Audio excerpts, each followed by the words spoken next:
नमस्कार, आप देख रहे हैं पॉलिटिकल आइडिया। मैं हूं प्रदीप कुमार। मित्रों, 2026 में देश के जिन 5 राज्यों में विधानसभा के चुनाव होने हैं उनमें दक्षिण भारत के 3 राज्य भी हैं, जिसमें तमिलनाडु सबसे बड़ा राज्य है। और तमिलनाडु एक ऐसा राज्य है मित्रों जहां पर कि डीएमके की सरकार है। एमके स्टालिन मुख्यमंत्री हैं, उदयनिधि उनके पुत्र वहां उप मुख्यमंत्री हैं। और तमिलनाडु एक ऐसा राज्य है मित्रों जहां पर कि राष्ट्रीय राजनीतिक दल का प्रभाव बहुत अच्छा रहा नहीं है। 1969 के बाद से लगातार वहां क्षेत्रीय दलों का शासन है। कोई भी राष्ट्रीय दल वहां पर एक तरह से कह सकते हैं कि आप जिसे हम कहते हैं ना कि माने साइड रोल में ही होती है। मेन रोल में वहां या तो डीएमके होती है या फिर एआईएडीएमके भी होती है। ठीक है, इस बार वहां थलापति विजय की पार्टी भी एक बड़ी चुनौती के रूप में दोनों गठबंधन के समक्ष है। मतलब इस बार का चुनाव वहां त्रिकोणीय होना लगभग होता हुआ दिख रहा है। और जब चुनाव त्रिकोणीय होता हुआ दिख रहा है तो एनडीए और बीजेपी के समक्ष यह बड़ी चुनौती है कि क्या एनडीए और बीजेपी 5% वोट ऐड कर पाएगी। यदि 5% वोट ऐड कर पाती है, जो पिछला लोकसभा चुनाव का परिणाम है, चूंकि पिछला लोकसभा चुनाव भारतीय जनता पार्टी और एआईएडीएमके का गठबंधन अलग अलग चुनाव लड़ी थी, और इन दोनों के मतों को अगर जोड़ देंगे आप तो फिर जो डीएमके का गठबंधन है उन दोनों के बीच जो अंतर होता है, उसमें जब थलपति विजय की पार्टी भी चुनाव लड़ेगी तो फिर बीजेपी और एआईडीएमके के गठबंधन के पास मात्र 5% और वोट ऐड करने की चुनौती है। वर्तमान अगर परिस्थिति देखेंगे तो बीजेपी के गठबंधन के पास पिछले लोकसभा चुनाव के आंकड़ों के अनुसार 31.70% वोट शेयर है। तो क्या इस वोट शेयर को 37-38% तक बीजेपी ले आ सकती है? क्योंकि ऐसे संकेत निकल कर आ रहे हैं कि थलपति विजय की पार्टी को भी लगभग 20% वोट का आंकड़ा मिलता हुआ दिख रहा है। यदि 20% वोट टी विजय की पार्टी को मिलता है अगर, तो फिर इसका मतलब शेष 80%, और 80% में भी विधानसभा चुनाव का इतिहास रहा है कि लगभग 8 से 10% वोट निर्दलीय उम्मीदवारों को जाता रहा है, या फिर जो मुख्य गठबंधन से इतर होकर लड़ने वाली छोटी छोटी पार्टियों को जाता रहा है। इसका मतलब बचा कितना वोट? लगभग 70 से 72% वोट। 70 से 72% वोट में अगर जिस पार्टी के पास भी 37 से 38% वोट का आंकड़ा आएगा, उस पार्टी की सरकार तमिलनाडु में बनती हुई दिख सकती है। ठीक है, तो ऐसी परिस्थिति में क्या भारतीय जनता पार्टी एआईएडीएमके के साथ मिलकर 37-38%, 36% का आंकड़ा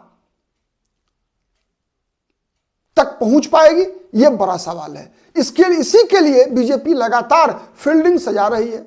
एक तरफ बीजेपी जो एआईएडीएमके के तीनों गुट हैं, उन तीनों गुट को एक साथ लाने का लगातार प्रयास कर रही है। पीएमके पिता पुत्र को साथ लाने का प्रयास कर रही है। बीजेपी लगातार अन्ना मलाई की छवि का लाभ उठाने का प्रयास कर रही है। दीपम का विवाद एक बड़ा विवाद बनकर वहां उभर रहा है, जिससे हिंदुत्व का मामला भी उभर रहा है। साथ ही बीजेपी काशी तमिल संगम जो परियोजना चल रही है बीजेपी की, जिसके 4 काशी तमिल संगम 1, 2, 3, 4, जिसके माध्यम से तमिलनाडु और उत्तर प्रदेश को जोड़ने का सांस्कृतिक प्रयास लगातार भारतीय जनता पार्टी के द्वारा विगत 4 वर्षों से लगातार किया जा रहा है। तो क्या इन सब का असर इतना होगा कि भारतीय जनता पार्टी अपना वोट शेयर एआईएडीएमके के साथ मिलकर 5% तक बढ़ा सकती है? अमित शाह तो लगातार दौरे कर रहे हैं, प्रधानमंत्री लगातार दौरा कर रहे हैं, अयोध्या और रामेश्वरम का संबंध बता रहे हैं, हिंदुत्व का कार्ड खेलने का प्रयास कर रहे हैं, और इस बात का एहसास एमके स्टालिन को भी है।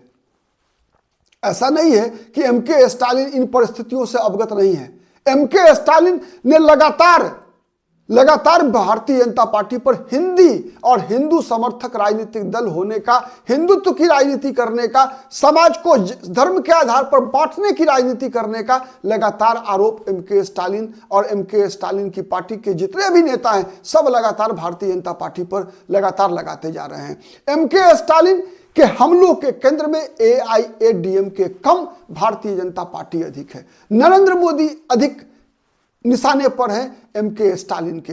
एमके स्टालिन की पार्टी के कई नेता विगत वर्षों में आपने देखा है किस प्रकार से हिंदुत्व के प्रति, सनातन के खिलाफ जिस प्रकार का बयानबाजी करते आ रहे हैं, उन बयानबाजियों का क्या असर होगा ये इस चुनाव के परिणाम से परिलक्षित होगा।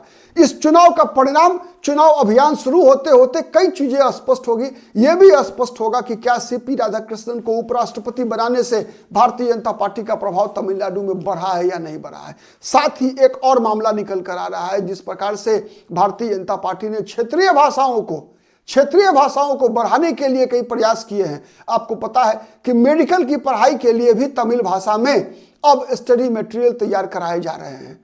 ठीक है, कई कॉलेजेज में तमिल भाषा में भी मेडिकल की पढ़ाई भी शुरू हो गई है। तो इस प्रकार से भारतीय जनता पार्टी पर जो हिंदी क्षेत्र की पार्टी होने का, हिंदी समर्थक पार्टी होने का आरोप लगातार DMK जैसी पार्टियां लगातार लगाती रही है, इन आरोपों को भी निर्मूल करने का लगातार भारतीय जनता पार्टी लगातार प्रयास करती आ रही है। ठीक है, ये सबसे बड़ी बातें निकल कर आ रही है। लेकिन सबसे बड़ा फैक्टर है वहां का आंकड़ा। आंकड़ा क्या कहता है कि 2024 के लोकसभा चुनाव में जब भारतीय जनता पार्टी और AIADMK अलग अलग लड़ी थी तो बीजेपी को भले ही सीट नहीं मिली, सीटों में ट्रांसलेट नहीं हुआ वोट, लेकिन बीजेपी को 11.24% वोट शेयर मिलना एक बड़ी उपलब्धि मानी गई कि तमिलनाडु जैसे राज्य में भारतीय जनता पार्टी अब 11.24% वोट पाना, डबल डिजिट में वोट पाना, यह भारतीय जनता पार्टी के लिए एक बड़ी उपलब्धि मानी गई। साथ ही AIADMK को भी 20.46% वोट शेयर हासिल किया था इन दोनों पार्टी ने मिलकर, जिनका आंकड़ा होता है 31.70%, मतलब 31.70%। दूसरी ओर DMK का वोट शेयर अगर आप देखेंगे तो इस चुनाव में 2024 के लोकसभा चुनाव में क्या था, 26.93%। अगर राउंड ऑफ करें तो 27% का आंकड़ा था, जो कि 2019 के लोकसभा चुनाव के तुलना में कम था।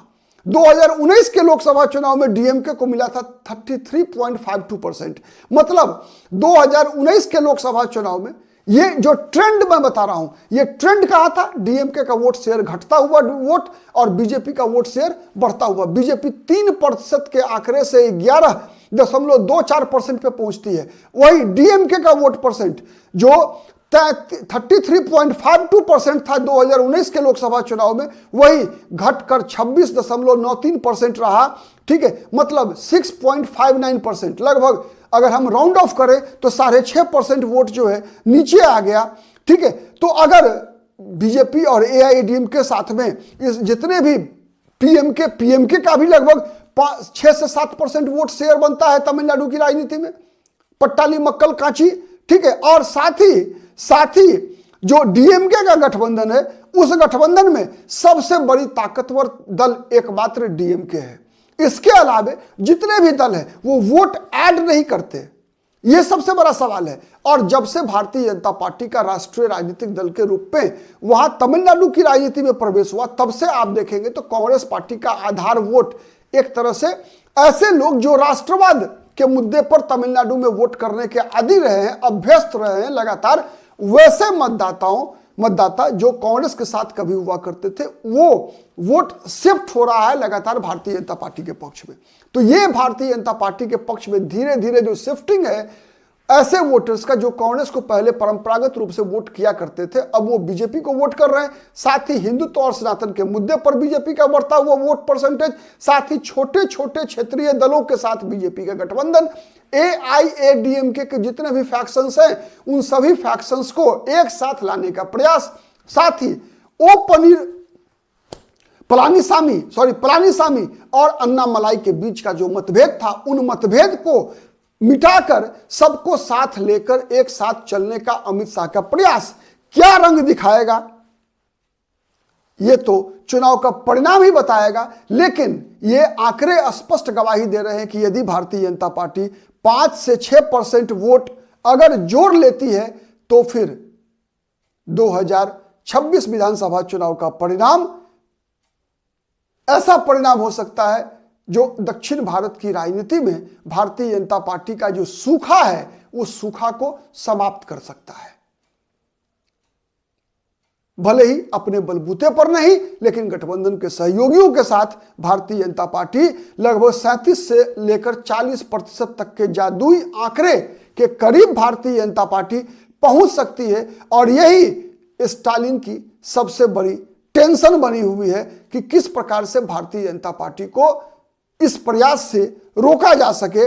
ये उसका सबसे बड़ा टेंशन है। ये टेंशन ये है कि डीएमके फिर से कैसे 2019 का जो वोट परसेंटेज था उसका, जिसमें 6.5% की गिरावट आई थी, उस गिरावट को फिर से कवर अप कर सके। तो सवाल यही है कि क्या डीएमके अपने 6.59% वोट में जो गिरावट आया था 2019 से 2024 के बीच में, क्या उस गिरावट को की रिकवरी कर पाएगा?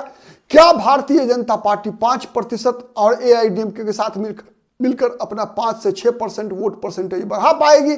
क्या भारतीय जनता पार्टी एआईडीएमके का गठबंधन सरकार में आ पाएगा? इन सब सवालों का जवाब तो मई में मिलेगा, लेकिन आपसे दर्शकों से यह आग्रह है कि आप इन सवालों का जवाब भी कमेंट बॉक्स में आकर दीजिए। क्योंकि हम सोशल मीडिया से जब जुड़ते हैं तो संवाद एक तरफा नहीं होता, बल्कि यह संवाद दो तरफा होता है। इसीलिए यदि हमारा वीडियो पसंद आता है तो प्लीज लाइक भी कीजिए, कमेंट भी कीजिए, शेयर भी कीजिए। अब तक यदि पॉलिटिकल आइडिया को सब्सक्राइब नहीं किया है तो प्लीज सब्सक्राइब कर लीजिए। आज के लिए इतना ही। बहुत बहुत धन्यवाद।